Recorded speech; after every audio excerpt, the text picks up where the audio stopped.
शादी के 30 साल बाद पत्नी ने लगा दिया दहेज प्रथा का मुकदमा पति पर। सोचिएगा, 30 साल बाद एक बेटे की शादी भी हो चुकी थी, दूसरा लड़का जिसकी अभी शादी नहीं हुई थी वो जॉब कर रहा था। आखिर क्या हुआ था? क्यों 30 साल बाद पत्नी ने मुकदमा लगा दिया और मुकदमे के कारण पति ने ऐसा किया कि सुनकर आपके पैरों तले जमीन खिसक जाएगी। आखिर क्या हुआ था, जानने के लिए बने रहेगा पूरे वीडियो में। आप सभी को मेरा प्रणाम, मैं सरिता राठौर। कैसे हैं आप सभी?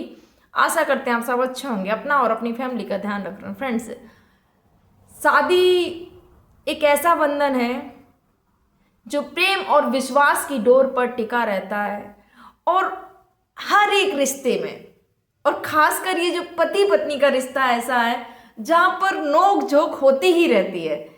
मुश्किल से ही कोई ऐसा जोड़ा होगा जिसमें कोई नोक झोंक ना होती हो। होती है, वही सामने वाले के विचार अलग हैं, अपने विचार अलग हैं, तो नहीं मिलते हैं। लेकिन थोड़ी बहुत तो हर एक पति पत्नी के जोड़े में होती है नोक झोंक। ठीक है, ये आम बात है, नॉर्मल ही है। यहाँ पर एक महिला जिसकी शादी 30 साल हो चुके थे, शादी हुई, इंजीनियर जो कि सिविल के ठेकेदारी में काम करने वाले, शादी होती है और बेहद ही खूबसूरत लड़की। उसके बाद में बच्चा होता है और एक नहीं दो बच्चे होते, एक बेटी का जन्म होता है, एक बेटे का जन्म होता है। सब कुछ भली भांति बहुत अच्छे से चल रहा होता है उनके जीवन में। लेकिन एक दिन ऐसा आया जिसकी शायद किसी ने कल्पना नहीं की होगी। सोचिए, पूरी जिंदगी बहुत अच्छे से निकल जाए और लास्ट समय जब बुढ़ापे का आ जाए और उस समय कुछ ऐसी घटना घटे तो फिर बहुत ही मुश्किल होता है चीज़ों को संभाल पाना।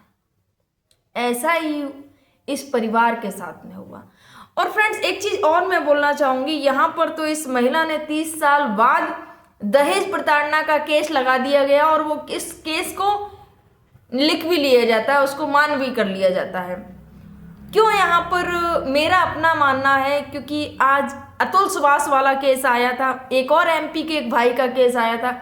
बहुत सारे ऐसे केस होते हैं जहाँ पर झूठे केसेस लगा दिए जाते हैं, झूठे आरोप लगा दिए जाते हैं और उन झूठे आरोपों के चक्कर में जिनका कोई कसूर नहीं होता है वो पिसते चले जाते हैं और बर्बाद हो जाते हैं। पैसे से तो बर्बाद हो रहे हैं, मेंटल हेल्थ भी उनकी खराब हो रही है। क्योंकि जब किसी पर ये मुकदमे, झूठे मुकदमे लग जाते हैं तो कोर्ट कचहरी के चक्कर लगा लगा के व्यक्ति की जिंदगी बर्बाद हो जाती है। मैं इस स्टोरी के माध्यम से यही कहना चाहूँगी कि जो मुकदमे लिखाए जाते हैं उन पर जांच जो है ना वो एकदम सही से करनी चाहिए कि हाँ ये सत्य है या गलत है, ये ऐसे ही फंसाया जा रहा है। अगर जांच में व्यक्ति जिसने ये रिपोर्ट लिखवाई है वो अगर झूठा पाया जाता है तो उस पर उल्टा मुकदमा दर्ज कर देना चाहिए, ताकि और लोगों को सबक मिल सके कि अगर मैंने झूठा मुकदमा लिखवाया तो मुझ पर उल्टा मुकदमा हो जाएगा। लेकिन हमारे यहाँ पर क्या होता है कि अगर कोई महिला अगर मुकदमा लिखवाने जाती है, भले जो भी है, और वो मुकदमा दर्ज कर लिया जाता है, फिर वो जो भी हो। यहाँ पर ऐसा होता है कि ये जो परिवार था, आज जो मैं स्टोरी बता रही हूँ, आज मैं ये सब क्यों बोल रही हूँ क्योंकि ऐसे बहुत सारे मुकदमे चल रहे हैं जो कि बेबुनियाद हैं, झूठे हैं। अतुल सुभाष वाला ये जो मामला आया था, इसके बाद में 2-3 और ऐसे मामले आए हैं जिनको सुनकर सच में बहुत ज़्यादा मन दुखी हो जाता है कि कैसे झूठे मुकदमों में फंसाया जाता है लड़कों को और उनके कैसे परिवार को बर्बाद कर दिया जाता है।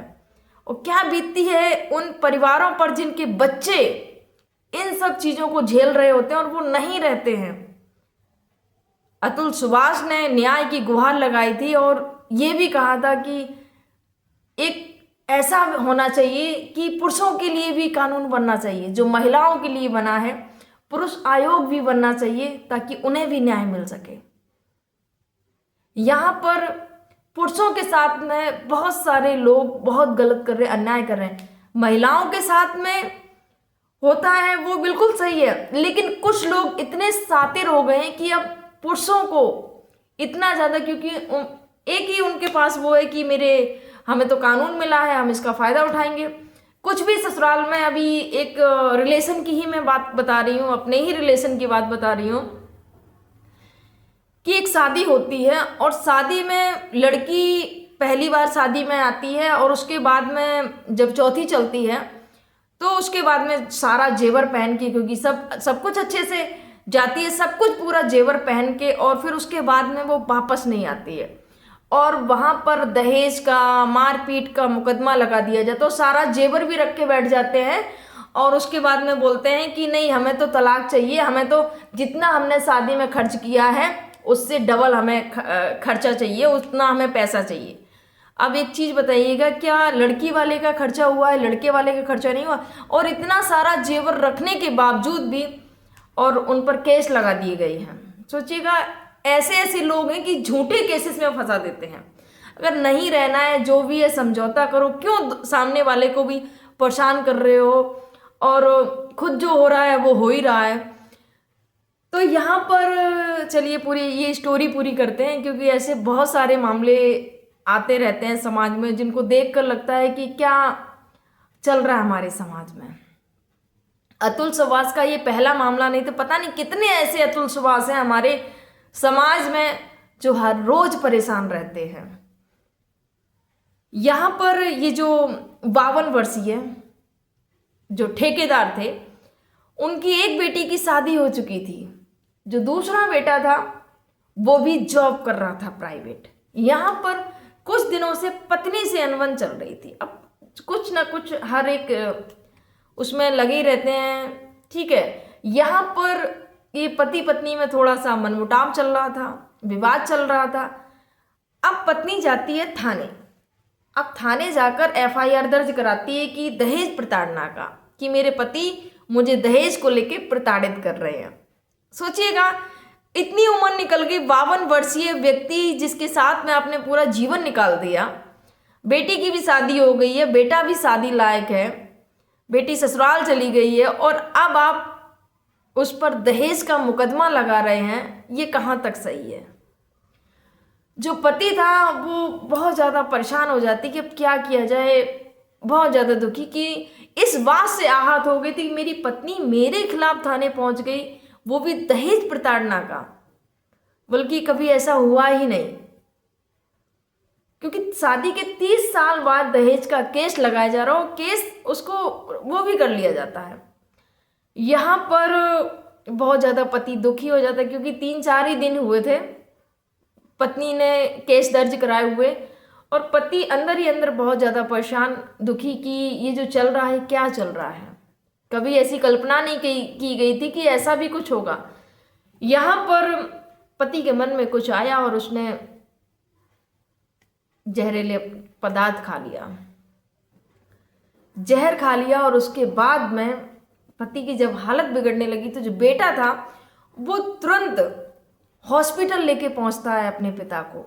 यहाँ पर जो पत्नी थी कि पति की हालत बिगड़ रही है, वो थाने पहुंचती है और थाने में बोलती है कि मेरे पति केस वापस लेने का दबाव डाल रहे हैं मेरे ऊपर। पत्नी थाने पहुंचती है, केस वापस लेने का दबाव डाल रहे हैं मेरे पति मेरे ऊपर, और यहाँ पर जो पति था हॉस्पिटल में आखिरी सांसें गिन रहा था, और अंतिम सांस हॉस्पिटल में ही वो लेते हैं बेटा के सामने।